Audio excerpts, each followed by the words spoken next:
नमस्कार। आकाशवाणी जयपुर अजमेर से प्रस्तुत हैं प्रादेशिक समाचार।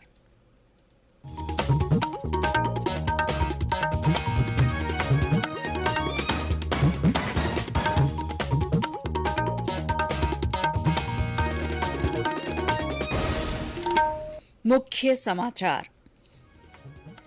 देश भर में 11 महीने में 40,000 से ज्यादा अमृत सरोवरों का निर्माण किया गया।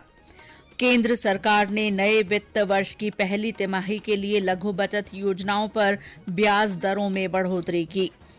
प्रधानमंत्री नरेंद्र मोदी कल भोपाल नई दिल्ली वंदे भारत ट्रेन को भोपाल से झंडी दिखाकर रवाना करेंगे। जोधपुर जिले में फलौदी के पास एक सड़क दुर्घटना में 5 लोगों की मौत, एक व्यक्ति गंभीर रूप से घायल। और प्रदेश में तेज हवा के साथ कई जिलों में हल्की से मध्यम बारिश हुई।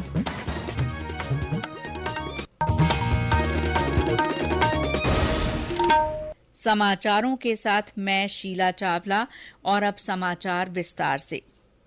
देश भर में अब तक 40,000 से ज्यादा अमृत सरोवरों का निर्माण किया जा चुका है। ये उपलब्धि पिछले साल अप्रैल में मिशन अमृत सरोवर शुरू होने के बाद 11 महीने में हासिल हुई है। मिशन के तहत इस वर्ष 15 अगस्त तक 50,000 अमृत सरोवर बनाने का लक्ष्य है।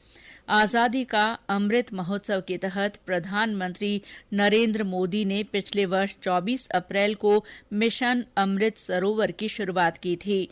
मिशन का लक्ष्य ग्रामीण इलाकों में पानी के संकट को खत्म करना है।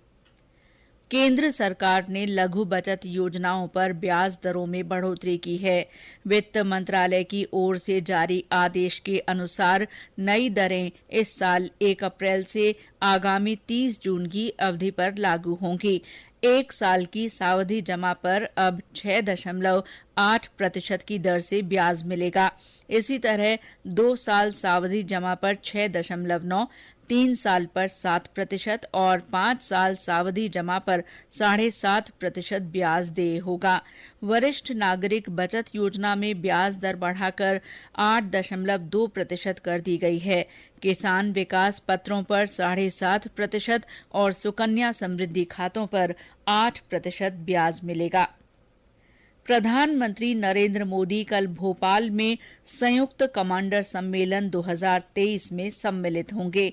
कल से शुरू हुए इस सम्मेलन में तीनों सशस्त्र बलों के कमांडर और रक्षा मंत्रालय के वरिष्ठ अधिकारी हिस्सा ले रहे हैं।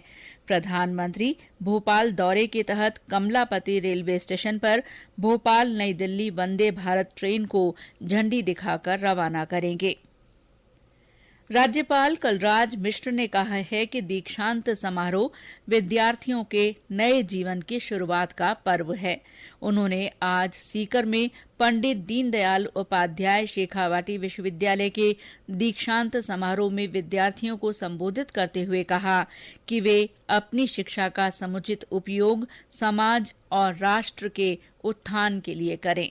विश्वविद्यालय के आचार्य वे अपने विज्ञान को निरंतर और बढ़ाएं, अपने आप को निरंतर वैसे ही मजबूत करो, ज्ञान से जुड़े से जोड़ते अपडेट रखें। यह शुक्र है कि नए विश्वविद्यालय में दीक्षा समारोह में आप सभी से रूबरू हो रहा तो ऐसी शिक्षा के केंद्र बने जिनके लिए देश में हम घर से श्रेष्ठ नागरिकों को सौंप सकें। विश्वविद्यालय में संस्थानवाद की स्थापना के पीछे भी मेरी मंशा यही है। उच्च शिक्षा प्राप्त करने वाले हमारे युवा अधिकारों के साथ कर्तव्य बोध से भी जुड़े। समारोह में राज्यपाल ने मेधावी विद्यार्थियों को 70 गोल्ड मेडल दिए। 1,77,000 से ज्यादा विद्यार्थियों को उपाधि वितरित की गई।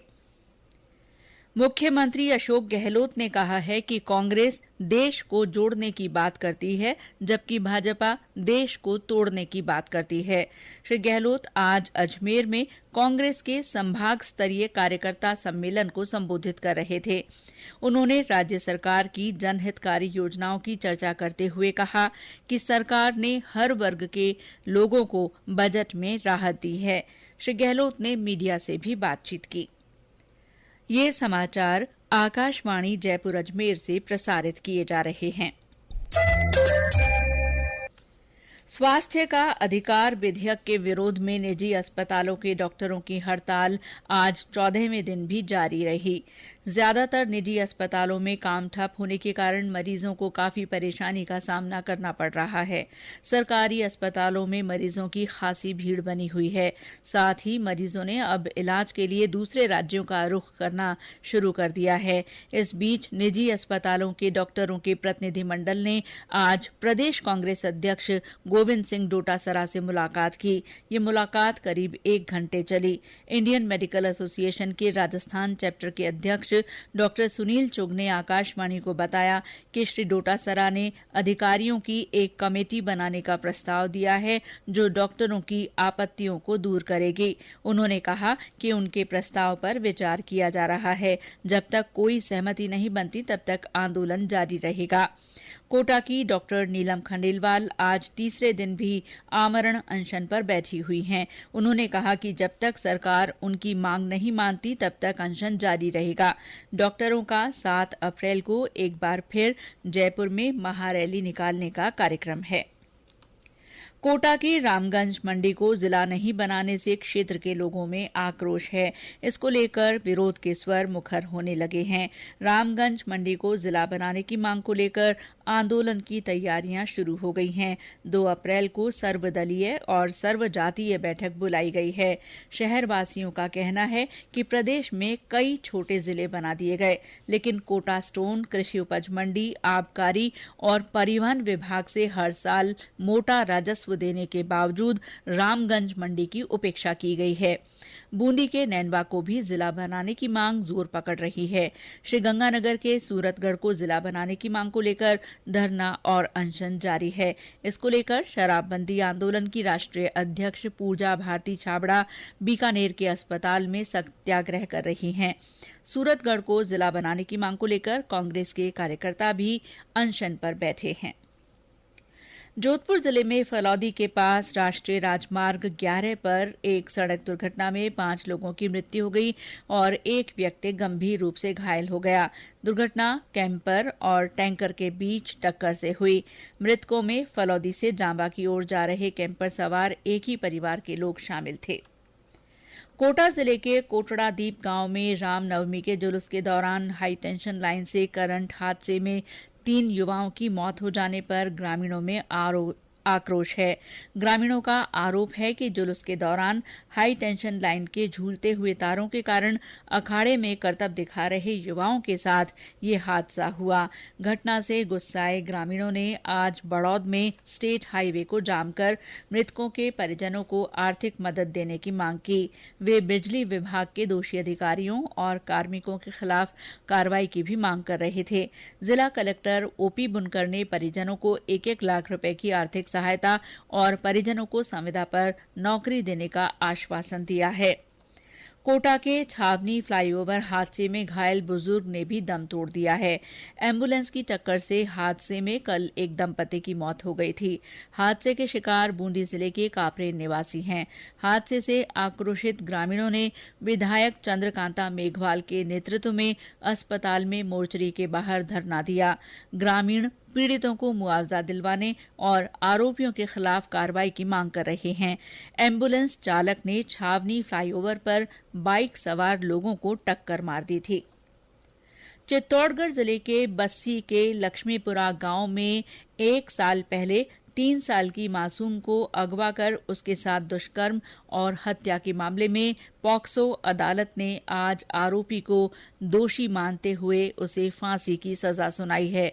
पिछले साल 21 अप्रैल को एक शादी समारोह के दौरान बारात में आए रमेश धाकड़ ने 3 साल की एक अबोध बालिका को अगवा कर उसके साथ दुष्कर्म किया और हत्या कर उसे कुएं में डाल दिया था। और अब मौसम। प्रदेश में आज लगातार दूसरे दिन तेज हवाओं के साथ कई जिलों में हल्की से मध्यम बारिश हुई। कहीं कहीं ओलावृष्टि भी हुई है। राजधानी जयपुर में दोपहर बाद बिजली कड़कने के साथ बारिश हुई। चूरू में सुबह से ही रुक रुक कर बारिश का दौर जारी रहा। सीकर में तेज बरसात हुई। श्रीगंगानगर में भी बारिश हुई है। बारिश के कारण धान मंडी में खुले आसमान के नीचे रखी जौ और सरसों की फसल भीग गई। खेतों में खड़ी गेहूं की फसल को भी नुकसान हुआ है। सिरोही जिले में दोपहर बाद कुछ स्थानों पर हल्की बारिश हुई। सवाईमाधोपुर, झुंझुनूं, भीलवाड़ा, अजमेर, जोधपुर, बाड़मेर समेत कई अन्य जिलों में भी बारिश हुई है। मौसम विभाग ने आज बीकानेर, अजमेर, जयपुर, भरतपुर और कोटा संभाग के जिलों में मेघ गर्जन, तेज हवाओं के साथ कहीं कहीं ओलावृष्टि की चेतावनी जारी की है। विभाग ने कहा है कि कल से बारिश का दौर कम हो जाएगा और मौसम साफ होने की संभावना है। महिला और बाल विकास विभाग द्वारा मनाए जा रहे पोषण पखवाड़े के तहत आज बारां में जिला स्तरीय पोषण रन का आयोजन किया गया। इस दौरान जिला कलेक्टर नरेंद्र गुप्ता ने लोगों को भोजन में मोटे अनाज को शामिल करने की शपथ दिलाई। चूरू जिले के रतननगर और साहवा में आंगनबाड़ी केंद्रों पर आंगनबाड़ी कार्यकर्ताओं ने रंगोली सजाकर मोटे अनाज के उपयोग और उसके महत्व को बताया। झुंझुनूं में पोषण पखवाड़े के तहत एक दिन की कार्यशाला आयोजित की गई, जिसमें मोटे अनाज के सेवन से होने वाले फायदों के बारे में बताया गया। जयपुर के सैन्य छावनी क्षेत्र में आज पूर्व सैनिकों के लिए रोजगार मेला आयोजित किया गया। मेले में 24 कॉर्पोरेट कार्यालयों की ओर से स्टॉल लगाए गए। 61 सब एरिया के general officer commanding in chief ने इस मेले का अवलोकन किया और पूर्व सैनिकों से बात की। रोजगार मेले में 1000 से ज्यादा पूर्व सैनिकों, वीर नारियों और सैनिकों के परिजनों ने भाग लिया। और अंत में मुख्य समाचार एक बार फिर। देश भर में 11 महीने में 40,000 से ज्यादा अमृत सरोवरों का निर्माण किया गया है। केंद्र सरकार ने नए वित्त वर्ष की पहली तिमाही के लिए लघु बचत योजनाओं पर ब्याज दरों में बढ़ोतरी की है। प्रधानमंत्री नरेंद्र मोदी कल भोपाल नई दिल्ली वंदे भारत ट्रेन को भोपाल से झंडी दिखाकर रवाना करेंगे। जोधपुर जिले में फलौदी के पास एक सड़क दुर्घटना में 5 लोगों की मृत्यु हो गई और प्रदेश में तेज हवा के साथ कई जिलों में हल्की से मध्यम बारिश हुई है। इसके साथ ही प्रादेशिक समाचार बुलेटिन समाप्त हुआ। नमस्कार।